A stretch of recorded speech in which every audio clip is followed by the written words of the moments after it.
right, you're good to go.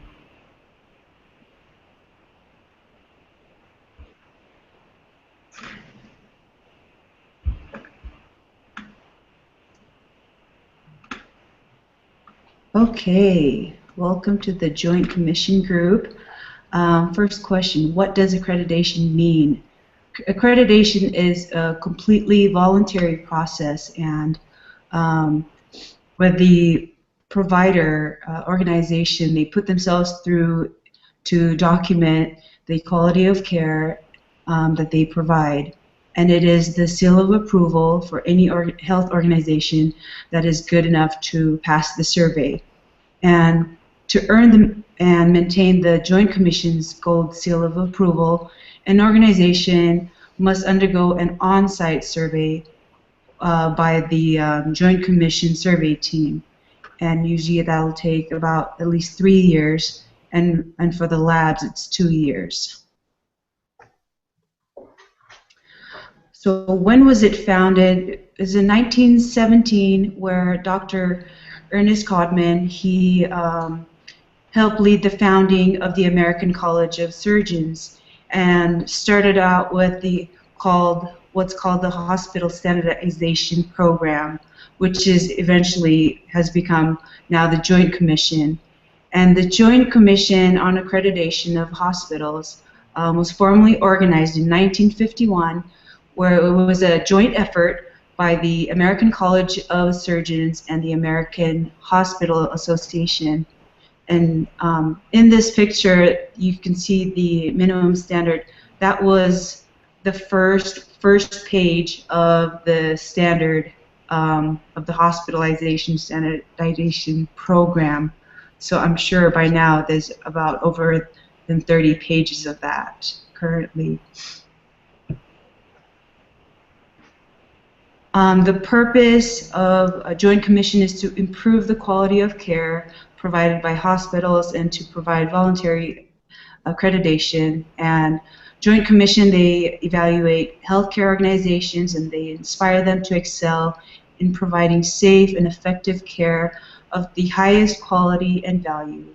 And in 1987, the name changed to Joint Commission of Accreditation of Healthcare Organizations, or JACO, reflecting pretty much a broadened focus to long-term care facilities, ambulatory surgery centers, etc. Next presenter.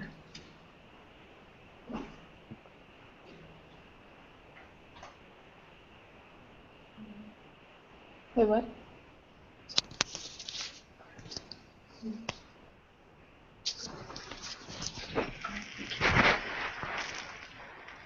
Sorry. So Deanne's not here, so I'm just going to present her side. So the Joint Commission of Accreditation of Hospitals was founded in 1917 as a joint initiative between the American College of Surgeons, ACS, and the American Hospital Association. In official history, the American College of Physicians, the American Hospital Association, and the American Medical Association, and the Canadian Medical Association joined with the ACS as corporate members to create JCAH. Carolyn, can you get Alex to mute her mic on there? We're getting some feedback on there. Okay, hold on 1 second.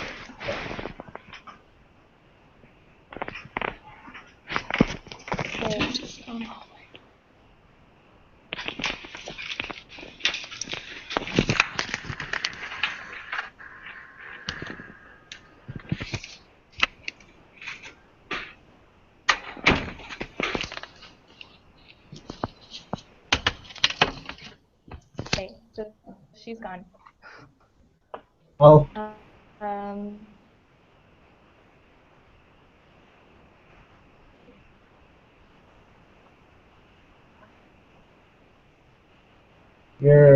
We can't hear you now. Start talking again, we'll see. Okay. There we go.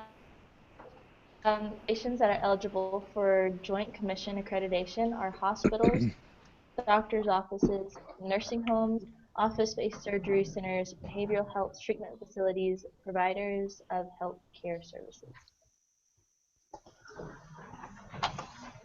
I have the next one. It is, who are its competitors? How do they differ from their competitors? iOS has become a large competitor to Joint Commission. The iOS is the International Organization for Standardization. Joint Commission differs from their competitors because it seems to be more rigorous than the ISO. Joint Commission is also more clinically focused than the ISO. When being accredited by the Joint Commission, it is a lot more prestigious than by any other body. The Joint Commission survey is more expensive than iOS survey. Also, the percentage of all acute care hospitals are Joint Commission accredited. Approximately 78% of the nation's hospitals are currently accredited by Joint Commission, and approximately 89% of hospitals that are accredited in the United States are accredited by the Joint Commission. I have the next one. It's a question about deemed status, who it comes from, and to whom it is given. Deemed status is basically for healthcare organizations who are interested in being able to accept Medicare and Medicaid. Comes from the federal government, and basically a survey organization or an accrediting organization just has to meet certain conditions of participation that are set out by the federal government. Joint Commission is able to deem an organization or a hospital or something because their survey is rigorous enough. It meets or exceeds the standards set by the federal government.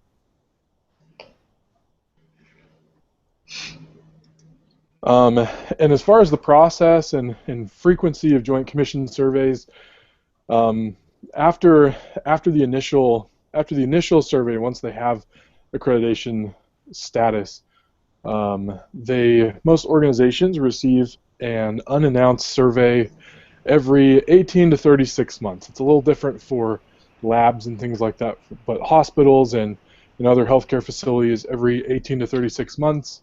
For most of those organizations, it's totally unannounced. There are a few exceptions like prisons and facilities that are on like military bases and stuff like that, just because it doesn't make sense for a prison to have a surprise survey or something like that. They have to get prepared for it and with security clearances and stuff. But basically what will happen, the team of surveyors will come in and meet with the administration and kind of explain what's going to happen. They'll lay out a plan for the survey. Then the surveyors will they use what's called a tracer methodology, which basically means they're going to choose a number of patients and then follow them start to finish through their treatment process. They'll check out their chart, and they'll make sure that that all the paperwork was done correctly. They may go and meet with that patient, may interview staff or different patients just to make sure that everything is up to par. They'll tour through the facility, taking notes about possible violations or environmental issues, and then at the end they'll conduct an exit interview, give them some pointers, and then shortly after that exit interview, within a few days, they'll get them they'll send them their written findings. They'll send them a write-up about how the survey went with any recommendations or requirements for them to keep their accreditation.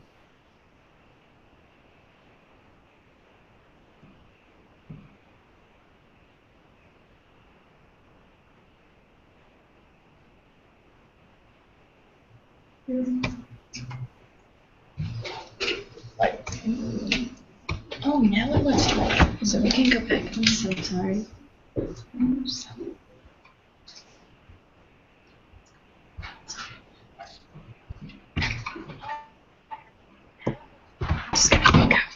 Hold on.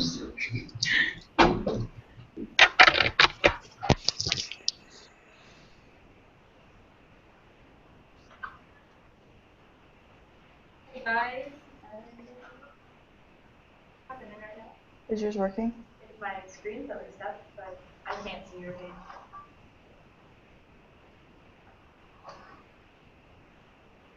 Is everything going all right, Carolyn and Alex? Okay. So the reason that other organizations, well, yeah, it just logged me out of the chat, so I had to go back into it. Oh,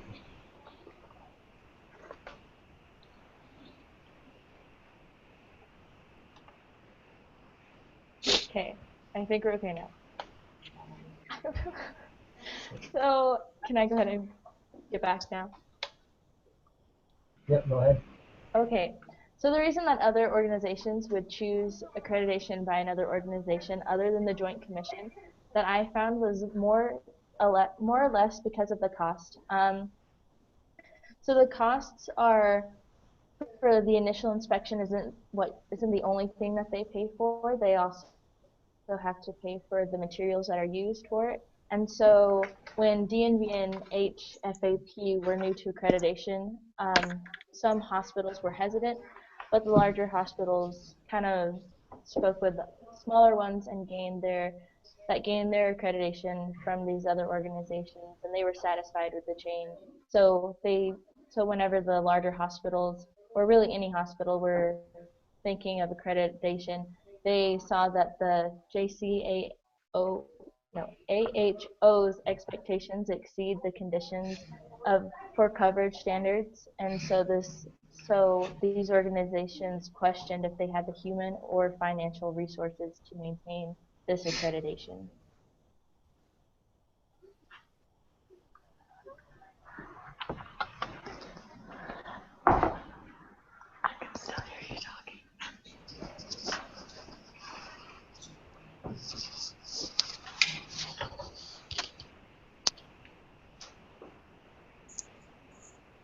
And that's the end of our slides. Great. Well, good job, guys. Great information. The Joint Commission is an interesting thing, and most hospitals, or the hospitals that do have the Joint Commission, if they're accredited by the Joint Commission, it is that gold seal of approval. It means a lot. And when the surveyors come, it is a big deal. At the last organization I was at, they were getting their Joint Commission surveys, and everything shut down. Everybody focused on that Joint Commission survey so that the surveyor could have the best experience. So, it is a big deal. So I'll just go ahead and ask you guys just a quick question each. So I'll start with Alex and then just work my way across. Alex, what was one of the biggest things or the most surprising things that you learned when you were doing your studies about the Joint Commission?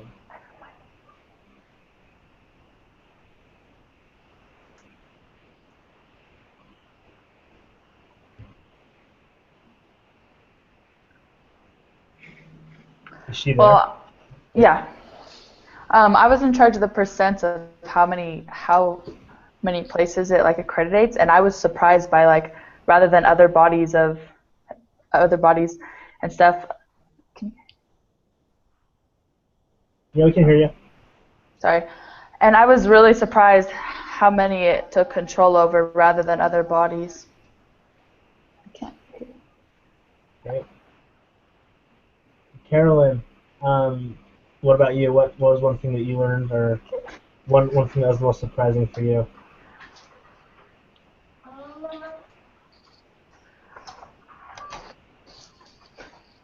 Sorry.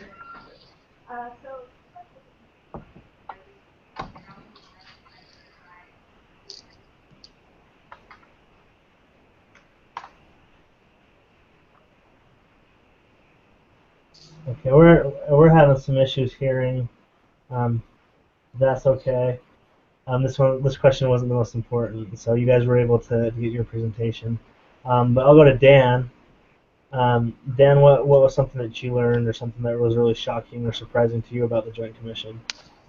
I thought it was interesting that that the federal government will allow a Joint Commission to deem an organization. I guess I had always assumed that was a separate survey process.